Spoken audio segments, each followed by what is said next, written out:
ನಮಸ್ಕಾರ ಆತ್ಮೀಯರೇ, media house ಕನ್ನಡಗೆ ಸ್ವಾಗತ. ಬಿಗ್ ಬಾಸ್ ಸೀಸನ್ 12 ಮುಗಿಯೋದಕ್ಕೆ ದಿನಗಣನೆ ಶುರುವಾಗಿದೆ.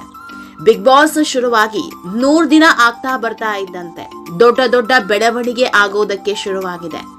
ಈಗ ಬಿಗ್ ಬಾಸ್ ಮನೆಯಲ್ಲಿದ್ದವರಿಗೆ ಯಾರನ್ನು ನೆಚ್ಚಿಸೋ ಅವಶ್ಯಕತೆ ಇಲ್ಲ. ಯಾರ ಜೊತೆ ಹೇಗಿದ್ದೇವೋ ಹಾಗೆ ಇರಬೇಕು ಅನ್ನೋ ಅವಶ್ಯಕತೆಯೂ ಇಲ್ಲ. ಇಷ್ಟು ವಾರ ಸೇಫ್ ಆದ್ರೆ ಸಾಕು, ಈ ವಾರ ಬಚಾವ್ ಆದ್ರೆ ಸಾಕು ಅಂತ ಆಟ ಆಡ್ತಾ ಇದ್ರು. ಆದ್ರೆ ಈಗ ಇದೆಲ್ಲವೂ ಬದಲಾಗಿ ಹೋಗಿದೆ. ಬಚಾವ್ ಆಗಬೇಕು ಅನ್ನೋದಕ್ಕಿಂತ ಫಿನಾಲೆಗೆ ಹೋಗಬೇಕು ಅನ್ನೋ ಮನಸ್ಥಿತಿಯಲ್ಲಿದ್ದಾರೆ. ಯಾಕಂದ್ರೆ ಬಿಗ್ ಬಾಸ್ ಮನೆಯಲ್ಲಿರೋ ಎಲ್ರಿಗೂ ಗೊತ್ತಿದೆ 2 ವಾರದಲ್ಲಿ ಫಿನಾಲೆ ಶುರುವಾಗುತ್ತೆ ಅಂತ. ಹೀಗಾಗಿ ಈ ವಾರ ಟಿಕೆಟ್ ಟು ಫಿನಾಲೆ ರೌಂಡ್ಸ್ ಏರ್ಪಡಿಸಲಾಗಿದೆ. ಈ ವಾರ ಯಾರು ಕ್ಯಾಪ್ಟನ್ ಆಗ್ತಾರೋ ಅವರು ಸೀದಾ ಫಿನಾಲೆಗೆ ಹೋಗಲಿದ್ದಾರೆ. ಈ ವಾರ ಬಿಗ್ ಬಾಸ್ ಮನೆಯ ಕೊನೆ ಕ್ಯಾಪ್ಟನ್ ಜೊತೆಗೆ ಟಿಕೆಟ್ ಟು ಫಿನಾಲೆ ರೌಂಡ್ಸ್ ಬೇರೆ. ಕ್ಯಾಪ್ಟನ್ ಆದವರಿಗೇನೆ ಫಿನಾಲೆ ಟಿಕೆಟ್ ಸಿಗೋದು ಇದೊಂಥರ ಡಬಲ್ ಧಮಾಕ ಇದ್ದಂತೆ.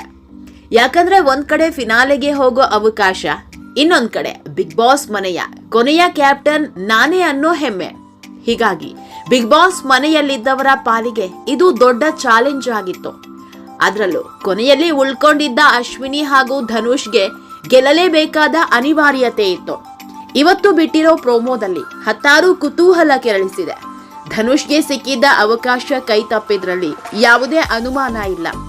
ಮೋಸದ ಆಟಕ್ಕೆ ಧನುಷ್ಗೆ ದೊಡ್ಡ ಬೆಲೆ ತೆರಬೇಕಾಗಿದೆ. ಇದೆಲ್ಲದರ ಬಗ್ಗೆ ಇವತ್ತಿನ ವಿಡಿಯೋದಲ್ಲಿ ಹೇಳ್ತಾ ಹೋಗ್ತೀವಿ. ಅದಕ್ಕೂ ಮೊದಲು ನೀವಿನ್ನೂ ನಮ್ಮ ಚಾನೆಲ್ನ ಸಬ್ಸ್ಕ್ರೈಬ್ ಮಾಡಿಲ್ಲ ಅಂದ್ರೆ ಮಿಸ್ ಮಾಡಬೇಡಿ, ಈಗಲೇ ಸಬ್ಸ್ಕ್ರೈಬ್ ಮಾಡಿ. ಈ ವಿಡಿಯೋನ ಕೊನೆವರೆಗೂ ನೋಡಿ, ನಿಮ್ಮ ಅನಿಸಿಕೆಗಳನ್ನ ಕಮೆಂಟ್ ಮಾಡಿ. ಆತ್ಮೀಯರೇ, ಧನುಷ್ ಮೋಸದಾಟಕ್ಕೆ ಬಿಗ್ ಬಾಸ್ ಶಾಕ್ ಕೊಟ್ಟಿದೆ ಅಂತ ನಾವೊಂದು ಮಾತು ಹೇಳಿದ್ವಿ.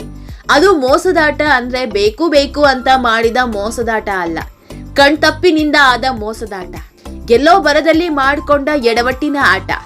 ಟಿಕೆಟ್ ಟು ಫಿನಾಲೆ ಟಾಸ್ಕ್ ನಲ್ಲಿ ಟೇಬಲ್ ಜೋಡಿಸೋ ಟಾಸ್ಕ್ ನೀಡಲಾಗಿದೆ. ಇದರ ಪ್ರಕಾರ ಬಿಗ್ ಬಾಸ್ ಗುರುತಿಸಿರೋ ಪ್ಲೇಟ್ ನ ಯಾರು ವೇಗವಾಗಿ ಹೊರಗೆ ತರ್ತಾರೋ ಅವರೇ ಈ ಮನೆಯ ಕೊನೆಯ ಕ್ಯಾಪ್ಟನ್ ಆಗೋದರ ಜೊತೆಗೆ ಫಿನಾಲೆಗೆ ಮೊದಲ ಸ್ಪರ್ಧಿಯಾಗಿ ಎಂಟ್ರಿ ಆಗಲಿದ್ದಾರೆ. ಬಿಗ್ ಬಾಸ್ ಕೊಟ್ಟಿರೋ ಟಾಸ್ಕ್ ಶಕ್ತಿಯಿಂದ ಆಡೋದಲ್ಲ, ಯುಕ್ತಿಯಿಂದ ಆಡೋದು. ಯುಕ್ತಿ ಇದ್ದವರು ಮಾತ್ರ ಬಿಗ್ ಬಾಸ್ ಗೆಲ್ಲೋದಕ್ಕೆ ಸಾಧ್ಯ. ಹೀಗಾಗಿಯೇ ತುಂಬಾ ತಾಳ್ಮೆಯಿಂದ ಜಾಣ್ಮೆಯಿಂದ ಆಡಬೇಕು. ಹಾಗೆ ನೋಡಿದ್ರೆ ಟಾಸ್ಕ್ ಅಂತ ಬಂದ್ರೆ ಇಡೀ ಬಿಗ್ ಬಾಸ್ ಮನೆಯಲ್ಲಿ ನಮಗೆ ನೆನಪಾಗ್ತಾ ಇದ್ದಿದ್ದು ಇಬ್ರೆ. ಒಂದು ಧನುಷ್, ಇನ್ನೊಂದು ರಘು. ಟಾಸ್ಕ್ ವಿಷಯದಲ್ಲಿ ಇವರಿಬ್ರು ಸಿಕ್ಕಾಪಟ್ಟೆ ಆಕ್ಟಿವ್ ಆಗಿದ್ರು, ಜೊತೆಗೆ ಅದ್ಭುತ ಪರ್ಫಾರ್ಮೆನ್ಸ್ ಕೊಡ್ತಾ ಇದ್ರು. ಹೀಗಾಗಿ ಈ ವಾರದ ಕೊನೆಯ ಟಾಸ್ಕ್ ನಲ್ಲೂ ಎಲ್ಲರ ದೃಷ್ಟಿ ಧನುಷ್ ಮೇಲೆ ಬಿದ್ದಿತ್ತು. ಅದಕ್ಕೆ ತಕ್ಕಂತೆ ಧನುಷ್ ಕೂಡ ತಾವೇ ವಿನ್ ಆಗಿದ್ದಾರೆ. ನಾನೇ ಗೆದ್ದೆ ಅನ್ನೋ ಖುಷಿಯಲ್ಲಿರೋ ಧನುಷ್ಗೆ ಬಿಗ್ ಬಾಸ್ ದೊಡ್ಡ ಶಾಕ್ ಕೊಟ್ಟಿದೆ. ಯಾಕಂದ್ರೆ ಮರದ ಪ್ಲೇಟ್ ನ ಎತ್ತುವಂತಿಲ್ಲ, ಕ್ರಾಸ್ ಮಾಡುವಂತಿಲ್ಲ, ಸ್ಟ್ರೈಟ್ ಆಗಿ ತೆಗಿಬೇಕು.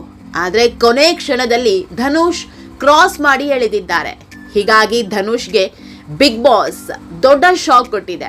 ತಪ್ಪಾಗಿ ಆಟ ಆಡಿದ್ದಾರೆ ಅನ್ನೋದನ್ನ ಬಿಗ್ ಬಾಸ್ ಓಪನ್ ಆಗಿ ಹೇಳಿದೆ. ಹೀಗಾಗಿ ಇನ್ನೊಮ್ಮೆ ಈ ಆಟ ಶುರುವಾಗಲಿದೆ. ಕಳೆದ ಬಾರಿಯೂ ಇದೇ ಆಗಿತ್ತು. ತ್ರಿವಿಕ್ರಮ್ ಯಾವುದೋ ಒಂದು ಟಾಸ್ಕ್ ನಲ್ಲಿ ತಪ್ಪು ಮಾಡಿದ್ರು. ಅದನ್ನ ಗುರುತಿಸುವಲ್ಲಿ ಟಾಸ್ಕ್ ನ ಉಸ್ತುವಾರಿ ಆಗಿದ್ದವರು ಎಡವಿದ್ರು. ಹೀಗಾಗಿ ಬಿಗ್ ಬಾಸ್ ಮಧ್ಯ ಪ್ರವೇಶಿಸಿ ಹೊಸದಾಗಿ ಇಡೀ ಟಾಸ್ಕ್ ಆಡಿಸಿದ್ರು. ಈಗ ಆಗಿದ್ದೂ ಇದೆ. ನಾನೇ ಕೊನೆ ಕ್ಯಾಪ್ಟನ್ ಆದೆ ಅನ್ನೋ ಖುಷಿಯಲ್ಲಿರೋ ಧನುಷ್ಗೆ ಮತ್ತೊಂದು ಶಾಕ್ ಎದುರಾಗೋದ್ರಲ್ಲಿ ಅನುಮಾನವೇ ಇಲ್ಲ. ಈಗ ಬಿಗ್ ಬಾಸ್ ಮತ್ತೊಂದು ಟಾಸ್ಕ್ ನೀಡಲಿದ್ದಾರೆ. ಧನುಷ್ ಮಾಡಿದ ಚಿಕ್ಕ ಎಡವಟ್ಟಿನಿಂದ ಅಶ್ವಿನಿಗೆ ದೊಡ್ಡದೊಂದು ಚಾನ್ಸ್ ಸಿಕ್ಕಂತಾಗಿದೆ. ಬಿಗ್ ಬಾಸ್ ಮನೆಯಲ್ಲಿ ಅಶ್ವಿನಿ ಕ್ಯಾಪ್ಟನ್ ಆಗೇ ಇಲ್ಲ. ಸ್ಪಂದನ 1 ದಿನದ ಮಟ್ಟಿಗಾದ್ರೂ ಕ್ಯಾಪ್ಟನ್ ಆಗಿದ್ರು. ಆದ್ರೆ ಅಶ್ವಿನಿ ಅವರಿಗೆ ಆ ಅವಕಾಶವೂ ಸಿಕ್ಕಿಲ್ಲ. ಹೀಗಾಗಿ ಅಶ್ವಿನಿ ಗೌಡಗೆ ಇದು ದೊಡ್ಡ ಅವಕಾಶ ಕೊಟ್ಟಂತಾಗಿದೆ. ಬರೀ ಕ್ಯಾಪ್ಟನ್ ಆಗೋದಷ್ಟೇ ಅಲ್ಲ, ತಾವೇ ಬಿಗ್ ಬಾಸ್ ಮನೆಯಲ್ಲಿ ಮೊದಲ ಫಿನಾಲೆ ಕಂಟೆಸ್ಟೆಂಟ್ ಅನ್ನೋ ಹೆಗ್ಗಳಿಕೆಗೂ ಪಾತ್ರರಾಗಬಹುದು. ಇಷ್ಟು ದಿನ ಗಿಲ್ಲಿ ಅಶ್ವಿನಿಯನ್ನ ಯಾವಾಗ್ಲೂ ಅಣಕಿಸ್ತಾ ಇದ್ದ. ನನ್ನ ಸಾಧನೆ ಏನು ಅನ್ನೋದಕ್ಕೆ ಕ್ಯಾಪ್ಟನ್ ಆಗಿದ್ದೇ ಉದಾಹರಣೆ ಅಂತ. ಆದ್ರೆ ಈ ಬಾರಿ ಅಶ್ವಿನಿ ಗೆದ್ರೆ ಬರೀ ಕ್ಯಾಪ್ಟನ್ ಆಗೋದಷ್ಟೇ ಅಲ್ಲ, ಫಿನಾಲೆ ಕಂಟೆಸ್ಟೆಂಟ್ ಅಂತಾನು ಅಶ್ವಿನಿ ಅಬ್ಬರಿಸಬಹುದು. ಹೀಗಾಗಿ ಮತ್ತೊಮ್ಮೆ ನಡೆಯೋ ಟಾಸ್ಕ್ಗೆ ಎಲ್ಲರ ಕಣ್ಣುಗಳು ಅರಳಿ ನಿಂತಿದೆ. ಆತ್ಮೀಯರೇ, ನಿಮ್ಮ ಪ್ರಕಾರ ಯಾರು ಗೆಲ್ಲಬೇಕು ಅನ್ನೋದನ್ನ ಕಮೆಂಟ್ ಮೂಲಕ ನಮಗ್ ತಿಳಿಸಿ. ನಮ್ಮ ಚಾನೆಲ್ನ ಸಬ್ಸ್ಕ್ರೈಬ್ ಮಾಡೋದನ್ನ ಮರಿಬೇಡಿ.